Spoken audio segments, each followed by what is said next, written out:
Saya ketawa sendiri ketika melihat sebuah survei internasional yang dikeluarkan tahun 2019. Dari hasil survei mereka menempatkan Indonesia sebagai negara dengan penduduk paling religius dari 34 negara di dunia di atas Timur Tengah, Afrika, dan Eropa. Ini sepertinya prestasi yang paling membanggakan Indonesia. Di balik banyak kalahnya kita dalam hal prestasi lain, semisal olahraga lah misalnya. Dalam dunia olahraga kita masihlah bisa sedikit membanggakan lewat bulu tangkis. Meski nggak seperti zaman tahun 1980-an dulu, waktu ada Rudi Hartono, Lim Swee King. Tapi kalau sudah bicara sepak bola, kita nggak bisa bicara apa-apa. Hanya harapannya melambung tinggi dan jatuh terhempas ketika gawang dibobol lawan berkali-kali. Tapi ada kontradiksi di sini. Meski disebut sebagai negara paling religius di dunia, kalau dalam masalah penduduk yang paling banyak baca, nama Indonesia hilang tenggelam di tengah deretan negara seperti Finlandia, Swedia, Belanda, dan banyak negara lainnya. Seharusnya ya, kalau dibilang religius, orang Indonesia itu harus banyak membaca, terutama bacaan tentang agama yang meningkatkan pengetahuan sehingga menambah keyakinan mereka. Lalu apa yang dimaksud religius kalau tanpa pemahaman agama? Religius yang dimaksud di sini sebenarnya hanyalah berupa syariat-syariat saja.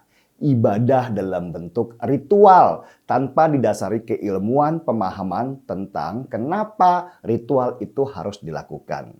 Bahkan survei internasional itu juga menyebut orang-orang di negara dengan ekonomi berkembang di dalam survei ini cenderung lebih religius dan cenderung mempertimbangkan agama sebagai hal yang penting dalam hidup mereka. Ini yang sebenarnya menyakitkan kalau kita melihatnya sebagai sebuah sindiran. Kenapa konsep religius hanya banyak terjadi di negara berkembang? Kenapa kok nggak ada di negara maju yang ekonominya mapan? Apakah selalu religius itu sejajar dengan kemampuan ekonomi yang cuman berkembang? Kenapa negara yang bahkan pemerintahnya nggak begitu penting dengan agama, seperti Singapura contohnya, malah menjadi negara maju? Bahkan sebuah lembaga survei internasional dari Amerika menyebutkan negara paling Islami di dunia bukanlah Indonesia, padahal Indonesia adalah negara paling religius. Negara paling Islami di dunia adalah Selandia Baru. Padahal di Selandia Baru penduduk muslimnya cuma 1% dari total jumlah penduduknya. Kontradiktif kan? Kita adalah negara religius tapi ternyata tidak Islami. Pertanyaan kenapanya bisa saya jawab di sini. Religius sekali lagi hanya bersifat ritual saja, syariat saja. Bahwa ritual itu berdampak pada perilaku sehari-hari? Oh, belum tentu. Coba tanya di negara yang disebut religius ini. Berapa banyak korupsi yang terjadi? Bagaimana cara buang sampah di sini? Apakah penduduknya juga sudah pakai budaya antri? Selandia Baru disebut negara Islami karena mereka tidak mengandalkan ritual sebagai kehidupan sosial mereka. Tetapi nilai-nilai dalam Islamlah yang mereka praktekkan meski mereka tidak beragama Islam. Korupsi di sana 0%. Tingkat kebersihannya gila. Bahkan Selandia Baru termasuk negara pengekspor daging halal ke seluruh dunia.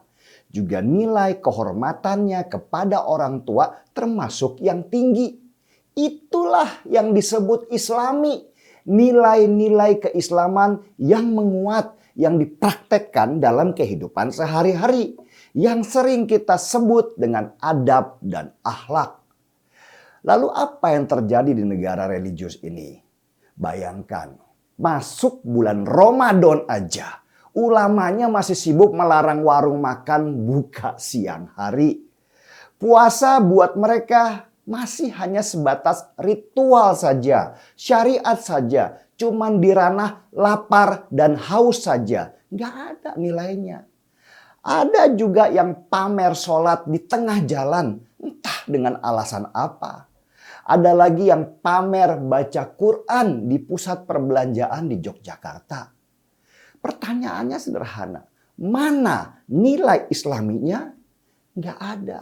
Apa yang mereka lakukan itu cuma ingin menunjukkan bahwa mereka religius tanpa nilai sama sekali. Kalau disuruh sholat, cepat. Tapi kalau korupsi, jauh lebih cepat. Bahkan pembangunan masjid dan pengadaan Al-Quran pun dikorupsi juga. Belum lagi banyak kasus ustadz selangkangan yang senang memperkosa santriwatinya di pondok pesantren. Entah kenapa di Indonesia konsep religiulitas nggak sejajar dengan nilainya, malah jauh sekali.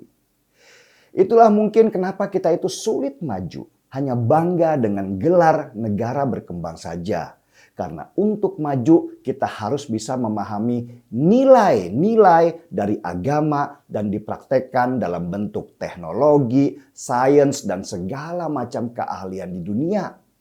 Banyak dari kita yang lebih suka bicara akhirat, serahkan pada Tuhan segalanya. Meski Tuhan sudah memberikan kita akal, kaki, dan tangan supaya kita usaha.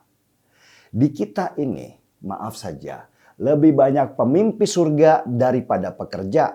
Meski lucunya disuruh berangkat duluan ke sana, gak ada satupun yang mau. Seruput kopi dulu lah biar gak gila.